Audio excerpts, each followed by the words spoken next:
কোরবানিকে সামনে রেখে বরিশালের বেলতলা ঘাটে খেয়া পারাপার টোল নিয়ে নৈরাজ্যের অভিযোগ উঠেছে। নির্ধারিত টোলের চেয়ে আদায় করা হচ্ছে কয়েক গুণ বেশি।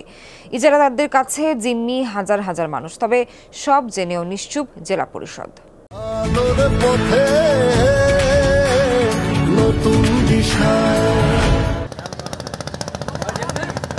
বরিশাল নগরীর বেলতলা খেয়াঘাট প্রতিদিন চরমনাই সহ বিভিন্ন এলাকার হাজারো মানুষ কীর্তনখোলা নদী পারাপারে ব্যবহার করেন ঘাটটি।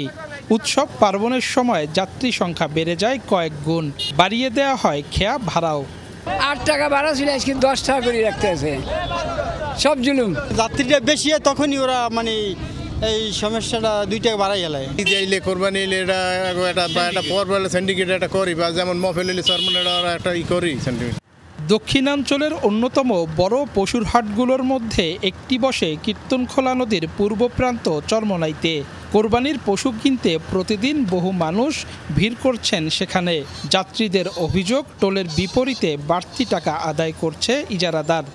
গরুর ভাড়া কিন্তু 100 টাকা, কিন্তু এখানে নেছে 200 টাকা। জানতাম যে 200 টাকা এখানে ভাড়া না, তাহলে তো আমরা গাড়ি দিয়ে গরু পৌঁছে 500 টাকা বাসায় পৌঁছে। এটা তো অবশ্যই বেশি, এবং আমাদের এখানে কোনো প্রশাসনিক কেউ নাই যে আমরা কাউকে বলবো।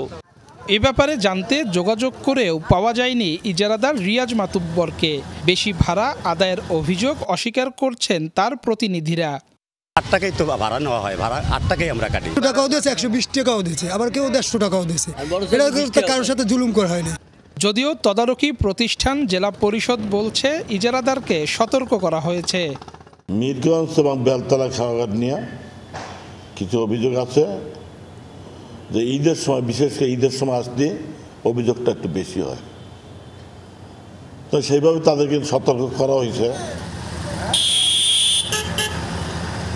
কীর্তনখোলা নদী পার হওয়া যাত্রীদের জিম্মি করে এক ধরনের চাঁদাবাজির রাজত্ব কায়েম করেছে ইজারাদাররা।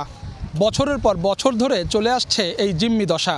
প্রতিকারে কোনো ধরনের ব্যবস্থা নিচ্ছে না কর্তৃপক্ষ। কাউসার হোসেন, যমুনা নিউজ, বরিশাল।